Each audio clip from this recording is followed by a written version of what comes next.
ગુજરાતમાં હવે વરસાદનો નવો રાઉન્ડ આવવાનો છે અને એની પહેલા જ ઘણા બધા એવા વિસ્તારો છે કે જ્યાં આજે પણ હળવોથી મધ્યમ વરસાદ પડી શકે છે।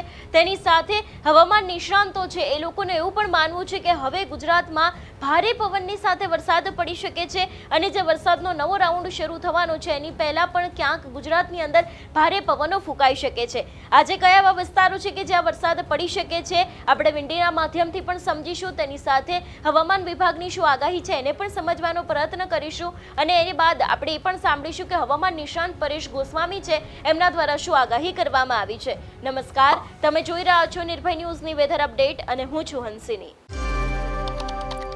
વાત કરવામાં આવે ગુજરાતમાં સત્તાવાર રીતે ચોમાસું બેઠું એ બાદ આપણે જોયું કે એક વરસાદી રાઉન્ડ આવ્યો હતો કે જેમાં દક્ષિણ ગુજરાત આખું પાણી થઈ ગયું હતું। આની અસર મધ્ય ગુજરાત અને સૌરાષ્ટ્રમાં પણ જોવા મળી હતી, પણ ઉત્તર ગુજરાત ક્યાંક એ વરસાદના રાઉન્ડથી બાકાત રહ્યું હતું। પણ હવે ધીરે ધીરે વરસાદનો જે નવો રાઉન્ડ આવી રહ્યો છે એ જ નવા રાઉન્ડની અંદર આખા ગુજરાતની અંદર સાર્વત્રિક મેઘમહેર થવાની છે અને આ રાઉન્ડની શરૂઆત રથયાત્રા બાદ થવાની છે એવી પણ સંભાવના વ્યક્ત કરવામાં આવી છે। સૌથી પહેલા તો સમજી લે કે આજના દિવસની શું પરિસ્થિતિ રહેવાની છે।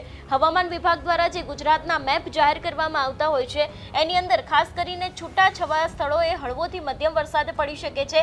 એમાં સૌરાષ્ટ્રનું જૂનાગઢ છે, ગીર સોમનાથ અને દીવ છે, અમરેલી છે, ભાવનગર છે, વડોદરા, છોટાઉદેપુર, ભરૂચ, નર્મદા, સુરત, તાપી, નવસારી, ડાંગ, દમણ અને વલસાડ છે જે આજના દિવસે ક્યાંક હળવોથી મધ્યમ વરસાદ પડી શકે છે એવી સંભાવના છે। મધ્ય ગુજરાતની અંદર ક્યાંય પણ આગાહી નથી, જેમાં મોરબી, સુરેન્દ્રનગર, અમદાવાદ, ગાંધીનગર, ખેડા હોય કે પછી ઉત્તર ગુજરાતનું વાવ, થરાદ, બનાસકાંઠા, સાબરકાંઠા, પાટણ, મહેસાણા, અરવલ્લી હોય એ દરેક જગ્યાએ ક્યાંય પણ હજી સુધી કોઈ જ એવી શક્યતા વ્યક્ત કરવામાં નથી આવી કે ત્યાં ક્યાંક વરસાદ છે તે પડી શકે છે। એટલે ધીરે ધીરે હવે જ્યારે વરસાદી માહોલની શરૂઆત થઈ છે, આમ તો ગુજરાતની અંદર અત્યારે હાલ ઘણા બધા એવા વિસ્તારો છે કે જ્યાં વરસાદ નહિવત છે, ઘણા બધા વિસ્તારોમાં ખાલી ફક્ત છૂટું છવાયો વરસાદ પડી રહ્યો છે અને હળવોથી મધ્યમ વરસાદ છે તો ક્યાંક વાદળછાયું વાતાવરણ જોવા મળી રહ્યું છે। પણ હવે જે વરસાદનો નવો રાઉન્ડ આવવાનો છે એની જ અંદર ક્યાંક ભારે વરસાદ પડી શકે છે એવી શક્યતા છે। ધીરે ધીરે આવતીકાલથી આ જ વરસાદ છે એનું જોર વધવાનું છે, કારણ કે જે રીતે 15 તારીખને લઈને આગાહી કરવામાં આવી છે એટલે પહેલા જે જિલ્લામાં આગાહી હતી એના કરતાં જિલ્લાઓ હવે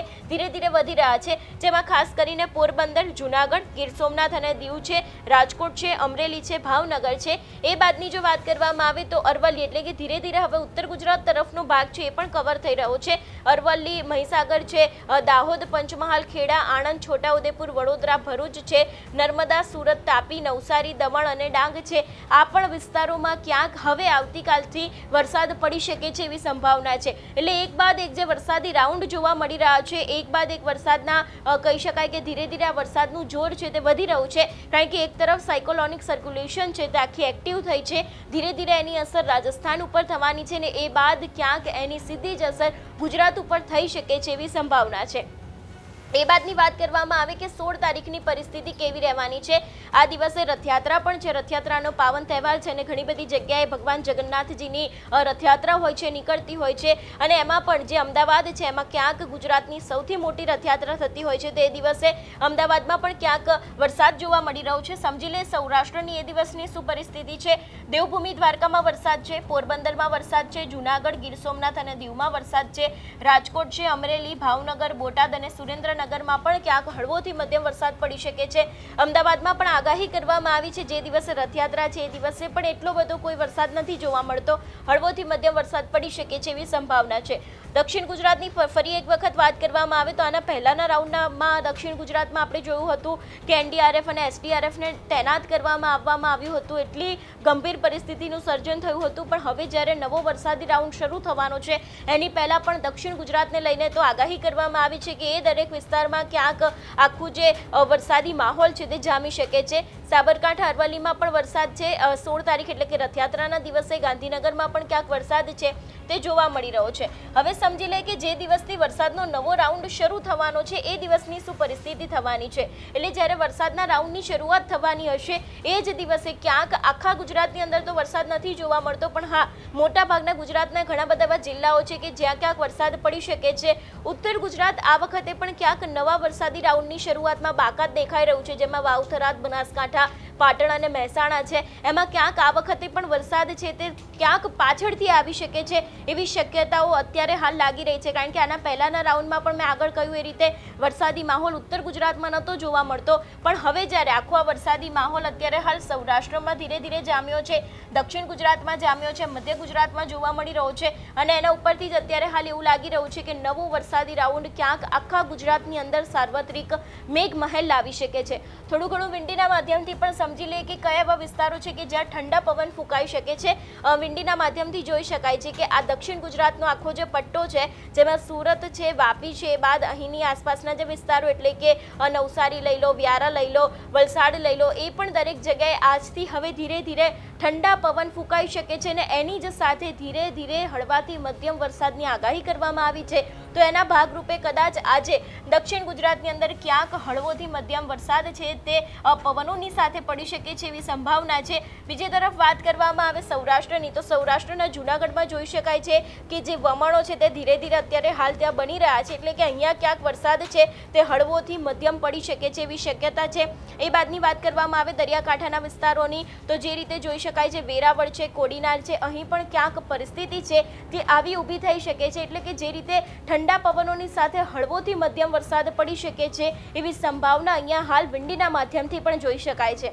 હવામાન વિભાગની આગાહી ઉપર આપણે નજર કરી. હવામાન વિભાગે જે રીતે કહ્યું છે કે નવો વરસાદી રાઉન્ડ શરૂ થવાનો છે, એની પહેલાં ઘણા બધા એવા વિસ્તારો છે કે જ્યાં ક્યાંક વરસાદ પડવાનો છે. વિંડીના માધ્યમથી પણ જોયું કે હવે પવન સાથે વરસાદ પડી શકે છે એવી સંભાવના છે. નજર કરીએ કે હવામાન નિષ્ણાંત પરેશ ગોસ્વામી છે, એમના દ્વારા આ વિષયને લઈને વધુમાં શું આગાહી કરવામાં આવી છે.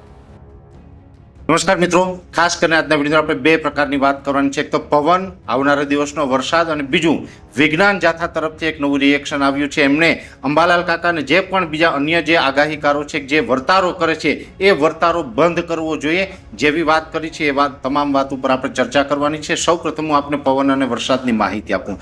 પવન અને વરસાદની વાત કરવા જઈએ તો અત્યારે પવનની ઝડપ છે એ સામાન્ય કરતાં વધારે છે. ઘણા સમયથી આપણે અનુમાન આપ્યું હતું એમ 25 થી 30 કિલોમીટર પ્રતિ કલાકની ઝડપે પવન ફૂંકાઈ રહ્યો છે અને અમુક વિસ્તારની અંદર 30 કરતાં પણ વધારે ઝડપનો પવન ચાલી રહ્યો છે. આ પવન છે 15 જુલાઈ 2026 સુધી કન્ટિન્યુ ચાલુ રહેવાનો છે. 16 તારીખથી પવનની ઝડપમાં ઘટાડો થાય તેવું એક અનુમાન છે. એટલે 15 તારીખ સુધી હજુ આવનારા 2 દિવસ સુધી 15 તારીખ સુધી પવનની ઝડપ છે એ યથાવત રહેવાની છે ને એ પછીથી પવનની ઝડપમાં ઘટાડો થશે. વરસાદની વાત છે તો આમ તો વરસાદના હવે 2 રાઉન્ડ હજુ જુલાઈ મહિના દરમિયાન જોવા મળે તેવી શક્યતાઓ છે. 15 થી 20 તારીખની અંદર છૂટાછવાયા હળવા મધ્યમ ઝાપટાઓ છે એ નોંધાશે. અમુક જગ્યાએ મધ્યમ ઝાપટા કરતાં પણ વધારે થોડોક સારો વરસાદ નોંધાય તેવી શક્યતાઓ છે. જોકે 15 થી 20 તારીખનો વરસાદ હશે સાર્વત્રિક નહીં હોય, છૂટાછવાયો હશે, અમુક જગ્યાએ હશે, અમુક જગ્યાએ નહીં હોય.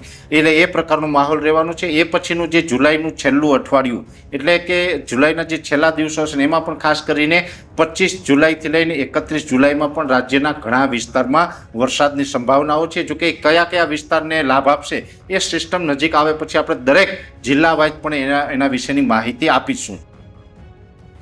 અત્યારે હાલ તમારા વિસ્તારમાં વરસાદી માહોલ કેવો છે અમને કમેન્ટ કરીને ચોક્કસથી જણાવજો. તેની સાથે અમારી ચેનલ નિર્ભય ન્યૂઝને લાઇક, શેર અને સબસ્ક્રાઇબ કરવાનું ભૂલશો નહીં. નમસ્કાર.